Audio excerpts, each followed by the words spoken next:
today are Luke 22:54 through 62, Romans 5:8, and John 21:15 through 19. I'm a runner, a distance runner, and the problem is I'm severely directionally challenged. So when I go on new routes, like long runs, I have to use a point of reference method. Run until you get to the Starbucks, and when you see CVS, oh, turn around, stuff like that. The problem is, if I run far enough away from home, I run out of points of reference, and I get lost. Similarly, there have been times in my life where I've been so distant from God that I've become spiritually lost. Maybe that's you today. Maybe you've drifted. Maybe you've walked away. But the question is, what do you do now? See, there was a guy in the Bible who seriously messed up as Jesus was on his way to the cross, and I imagine he was in the same boat. At the Last Supper, Jesus predicts that Peter will deny him 3 times before the rooster crows. And in Luke 22:54 through 62, Peter does just that. There are 2 things I take out of this story. First, salvation, we can't earn it. See, everyone says that, but look at Peter.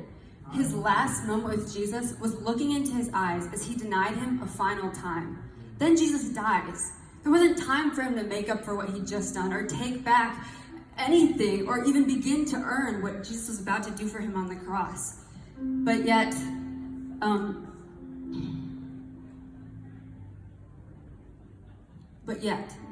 Romans 5:8, while we were still sinners, Christ died for us. See, literally, while Peter was denying him, Christ was preparing to die for him.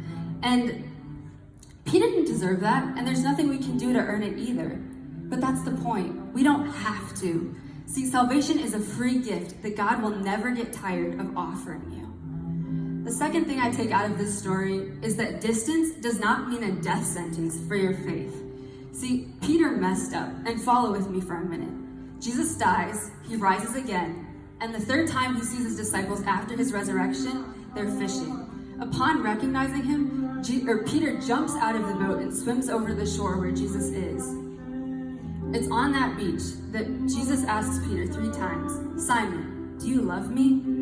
And see, Jesus takes Peter's 3 denials and replaces them with 3 declarations. In the New English translation, this scene, John 21:15 through 19, is titled Peter's Restoration. So if you can relate and you feel like maybe you've drifted just a little too far and messed up just one too many times to earn God's forgiveness, I want you to look at Peter, really look at Peter. Because if God's plan for Peter had rested on his last moment with Jesus, his story would have been over with his final denial. All it took for Peter to be restored, to be forgiven, was another moment with Jesus. So let me encourage you, if that's you today, have a new moment with Jesus, because that's all it takes. He's on the shore waiting for you, and all you have to do is swim over. Because Peter was audacious enough to jump out of the boat and swim over to Jesus and start to close the distance, he took his 3 denials and transformed them into 3, "Yes, Lord, I love yous." And see, I've been in Peter's shoes before. I had a long season where I just drifted. And when I finally realized the distance between me and God, part of me thought that I wasn't worthy enough to go back after being gone. How could I approach him knowing I'd walked away? How could I do that knowing that I'd gotten myself lost?